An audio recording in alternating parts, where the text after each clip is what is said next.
Hello and welcome to SGS Ovelrord. This tutorial aims to teach you about the mechanics of battle and trying to understand essentially what's going on here. So just before we do begin, we do have a battle that will be taking place over here, and I'm going to go ahead and show you what we have, just first and foremost so you get an idea of how to understand combat and how to understand what your units are capable of. So for example, we do have a Panzer Grenadier Regiment here, 125. It has 3 attack and 5 defense, 5 movement. In terms of air, it does have 0 air attack, but it does have 3 air defense, which is quite important. We do have here 4 strength, as well as the stacking value, as well as its different aspects. You can see here combat, land, motorized, heavy anti-tank, AA, can follow breakthroughs, which is quite useful. You can see here, obviously this is just a bit of a placeholder while we are in development build, but it gives you an idea of what to expect here. So what I'm going to go ahead and do then is actually go into our battles. You can see that we have Tehran over here, which I'm probably mispronunciating. But if I go ahead and go down, we'll go ahead and click on the battle, and then we'll go into said battle.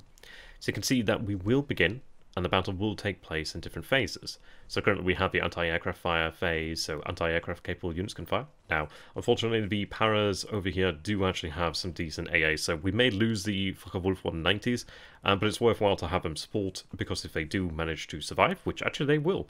And as you can see here, we have the air support phase, so direct support from fighter bombers. So you can see that they will now get in here and actually contribute. You can see they have a land attack now of 3 and land defense now. So go ahead and have them unfortunately miss. You can see that we have the anti-tank fire, so obviously this is tanks on tanks, but obviously we'll have dedicated anti-tank units as well. And everybody's missing so far, but as you can see here, we have a 52% chance of victory versus 48% chance here of victory for the enemy. Or at least something like that. So we're going to try an outflank with their armoured manoeuvres. Now, different nations can have different aspects. So for example, the Axis may have different tactics versus the Allies. So it's quite interesting to see.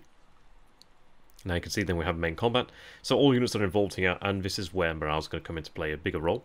You can see that we have battle morale of 4. You can see that we do have battle fatigue giving us -2. But we do have an armour bonus and we have an air force bonus here. While as for the Allied forces, they can see, so we can see that they have battle fatigue of 3. They do have an armor bonus. If they didn't, then we would have had an even greater advantage over them. But currently we have 4 morale to 2. This influences how easy it is for you to pass your rolls. Now you can see that we actually do score a hit here, and that did come from the Panzer Regiment over here, which inflicted 2 hits, which is actually pretty good. That's useful. That is going to weaken them. And you can see here our chances have improved somewhat. We move into main combat. We actually are seeing quite a few rolls here. You can see that the enemy's morale did suffer quite heavily there, and that did actually allow us to win the battle. Now, that's actually really rather surprising, but what we're going to go ahead and do then is we do have the breakthrough mechanics. So for example, highlighted is where we can have the units over here move through. Now, we can't take all of them, including the Pioneer Battalion, but we can go ahead and move a number through. So we'll go ahead and show off breakthrough, and we'll have this followed up then with another battle over here, if we're able to do so. So yes, we'll take a look at Sword Beach and see if we can throw back the British. Now, as you can see, we do have artillery involved from the earlier tutorial, and we'll have them get involved. The enemy does have a pretty overwhelming air advantage here. And as you can see, it is making itself felt, but we will try to drive back the defenders, but they are pretty strong.